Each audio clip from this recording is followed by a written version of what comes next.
Everyone, welcome to CSC current affair series. आज हम 27 Feb, okay, month का second last day है।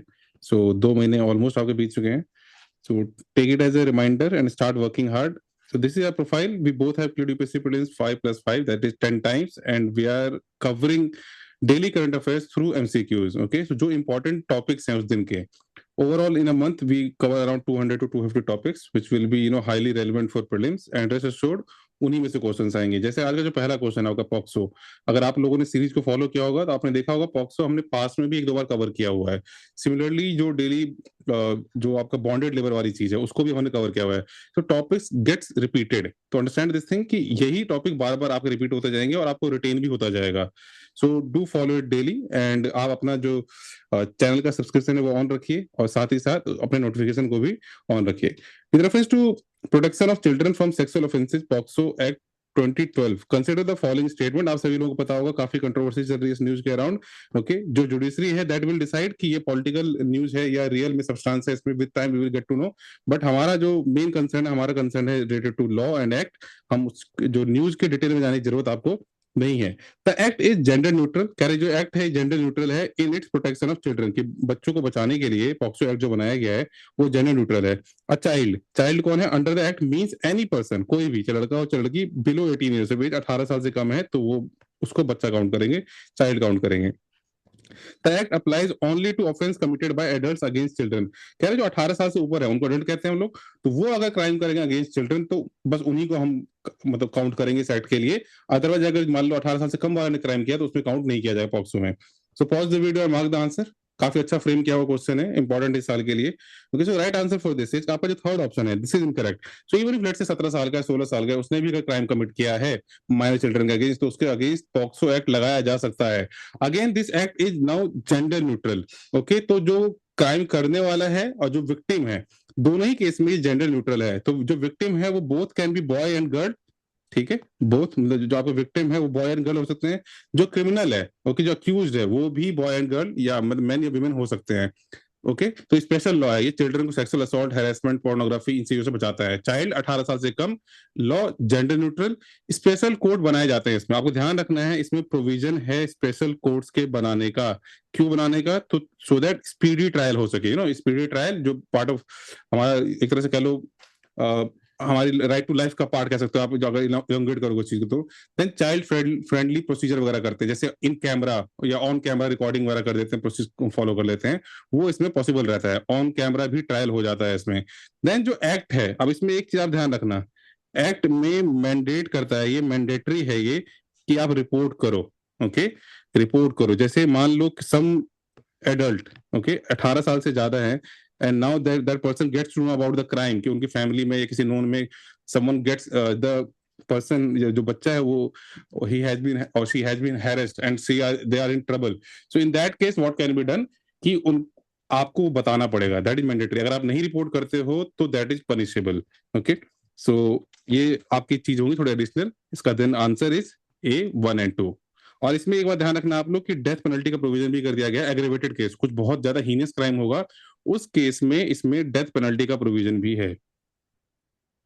Now, coming to question number 2, with reference to the Medical Termination of Pregnancy Act 1971, consider the following statement. तो 3 statement है आपके पास। पहला, termination of pregnancy up to 24 weeks is permitted for certain categories of women under the amended law. Second, for minors, consent of the guardian is required for termination of pregnancy. Third, the MTP Act overrides mandatory reporting requirement under the POCSO Act in all cases involving minors. So please pause and mark your answer. ठीक है, तो देखो पहला statement जो है वो correct है। 2021 में जो अमेंडमेंट हुआ था, that extended the limit to 24 weeks for specific categories. कुछ कैटेगरीज हैं उसके लिए 24 वीक्स के लिए एक्सटेंड कर दिया गया था। ठीक है, लेकिन उसमें 2 डॉक्टर्स का ओपिनियन रिक्वायर्ड होगा, और अप टू 20 वीक्स में क्या होगा, एक रजिस्टर्ड मेडिकल प्रैक्टिशनर का रिक्वायर्ड होगा ओपिनियन, और 20 to 24 वीक्स में 2 का होगा, 2 डॉक्टर्स का।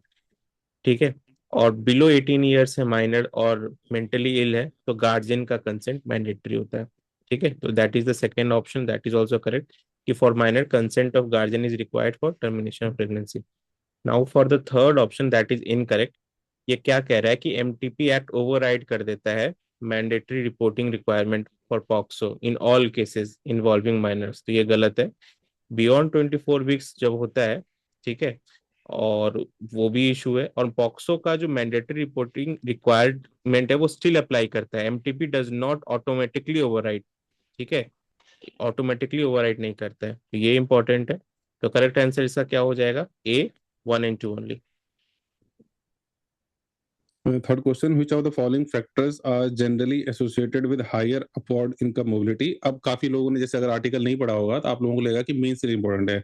इस तरह का आर्टिकल आपका मेंस के लिए भी इंपॉर्टेंट है, बट इकोनॉमी का क्वेश्चन जो होता है प्रीलिम्स में उसमें ऐसे क्वेश्चन पूछे जाते हैं। कर which of the following factor generally associated higher upward income mobility, इसका मीनिंग आपको होपफुली पता होगा। सो पहला ऑप्शन है हायर एजुकेशनल अटेनमेंट, कि एजुकेशनल अटेनमेंट जो है बढ़ गई है।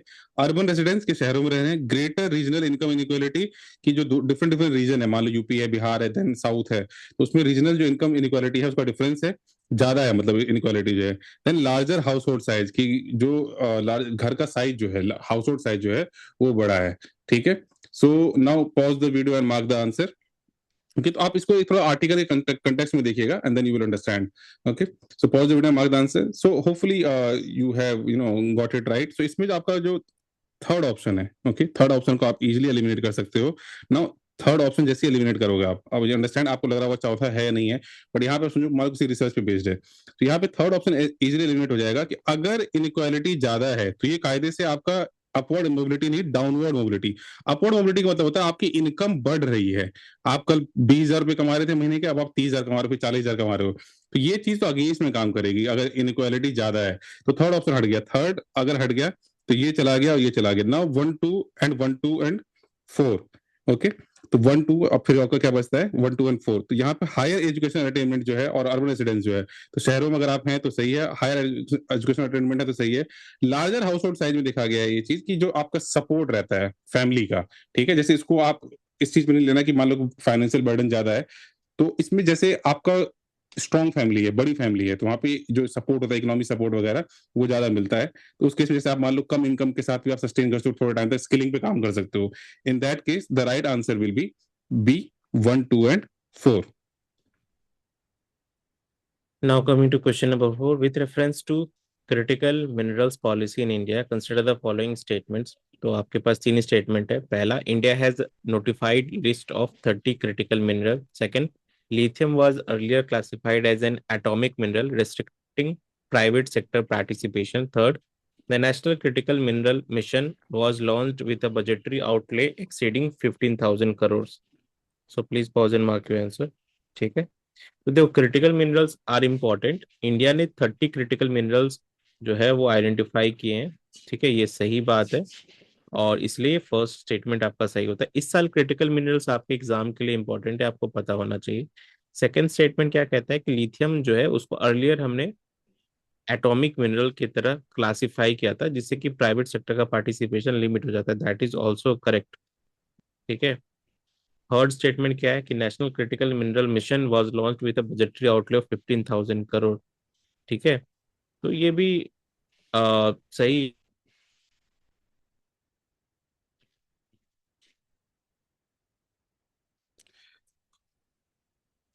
So this one is also correct कि आपका जो बजट है इसका वो अराउंड 16,000 करोड़ है। ओके, 16,000 करोड़ का अराउंड बजट है। So this one is also ये करेक्ट। आपका अराउंड उतना ही है। ठीक है, अर्लियर लिथियम जो है उसको एटॉमिक मिनरल में क्लासिफाई किया था। Now national critical mineral mission जो है वो जब लॉन्च किया तो उसका मेन पर्पस क्या था? डोमेस्टिक एक्सप्लोरेशन करना, ओवरसीज मिनरल एसेट को सिक्योर करना। फॉर एग्जांपल चिली में मिनरल रिसोर्स है, तो we our companies will go there to secure the minerals for our own development purpose. ठीक है, तो करेक्ट आंसर आपका हो जाएगा C. Fifth question, under constitutional provisions relating to property in India. Okay, property को लेके जो राइट्स है हमारे यहाँ, बुलडोजर जस्टिस, आप सभी लोगों ने पढ़ा होगा इसके बारे में।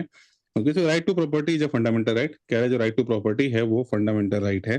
दैट इज पार्ट 3 का ये पार्ट है। ओके, फंडामेंटल राइट पार्ट 3 का पार्ट है। And no person shall be deprived of property except by authority of law. कह रहे हैं जो अथॉरिटी ऑफ लॉ है, मतलब लॉ के थ्रू ही आप प्रॉपर्टी किसी की प्रॉपर्टी ले सकते हो। ओके, तो third option is the right to property is protected under article 300A। Article 300A के अंदर जो है ये राइट टू प्रॉपर्टी आपका प्रोटेक्टेड है। So pause the video, mark the answer. जो right answer for this is कि आपका जो पहला ऑप्शन है ये इनकरेक्ट है। ओके, फंडामेंटल राइट नहीं है, ये पहले था। पास्ट में ये फंडामेंटल राइट था, बाद में ये राइट को ले लिया गया। इसी के लिए इसी के लिए काफी डिस्प्यूट हुआ। जो पहला अमेंडमेंट वगैरह आया है इंडिया कॉन्स्टिट्यूशन में, इन्हीं सब चीजों की वजह से आया है, क्योंकि एक्विजिशन करना होता है प्रॉपर्टी का डेवलपमेंट वर्क वगैरह के लिए। इसीलिए जुडिशरी और पार्लियामेंट में काफी टसल रहा है। सो ये बना कब कि आपका कॉन्स्टिट्यूशनल राइट बन गया। ये 44th कॉन्स्टिट्यूशनल अमेंडमेंट एक्ट हुआ था, जिससे इसको क्या किया गया, पहले आपका राइट टू प्रॉपर्टी था, ये इसको हटा के क्या कर दिया गया, आर्टिकल 300A में शिफ्ट कर दिया गया। अब क्या है ये, अब ये कॉन्स्टिट्यूशनल राइट है ना। अब कॉन्स्टिट्यूशनल राइट है, इसका मतलब ये नहीं कि आप कभी भी वायलेट कर सकते हो। इसके लिए भी क्या चाहिए आपको कि आप थ्रू लॉ ही कर सकते हो। जब लॉ ऑथराइज करेगा तभी आप प्रॉपर्टी वगैरह एक्वायर कर सकते हो, तभी किसी की प्रॉपर्टी आप ले सकते हो। ओके, सो आर्टिकल 300 क्या कहता है, no person shall be deprived of his property save by authority of law, कि बिना अथॉरिटी ऑफ लॉ के उसके। लेकिन हाँ, अभी फंडामेंटल राइट नहीं है, तो इसके लिए आप आर्टिकल 32 का यूज नहीं कर सकते हो। आर्टिकल 32 का यूज नहीं कर सकते हो। लेकिन क्या यूज कर सकते हो, आप ये नहीं कर सकते, ठीक है, लेकिन आर्टिकल 226 यूज कर सकते हो। आर्टिकल 226 यूज करके कहाँ जाओगे आप, हाई कोर्ट। क्योंकि वहां पे क्या होता है, लीगल राइट और कॉन्स्टिट्यूशनल राइट के लिए आप डायरेक्टली जा सकते हो। यहाँ पे सुप्रीम कोर्ट में जो आपको जाना है, तो सीधा फंडामेंटल राइट्स के लिए ही आप जाते हो। तो फिफ्थ का जो आंसर है आपका ये है, ये राइट टू प्रॉपर्टी प्रोटेक्टेड अभी हम देख लिया ऑलरेडी, 300A में शिफ्ट किया गया है ये चीज। ठीक है, तो लैंड रिफॉर्म, रिडिस्ट्रीब्यूशन पॉलिसी, जो जस्टिस वगैरह वाली चीज है, उसके लिए होता है ये। देन 300A अगेन ये ड्यू प्रोसेस को फॉलो करना चाहिए। ओके, ये नहीं कि आप जब आपके मूड में है वो चीज कर दो, वो चीज अलाउड नहीं है, इलीगल है वो। Now coming to question number 6, with reference to the new series of national accounts in India, consider the following statement. तो तीन स्टेटमेंट है आपके पास। पहला, the base year for GDP estimation has been revised from 2011 to 2022-23.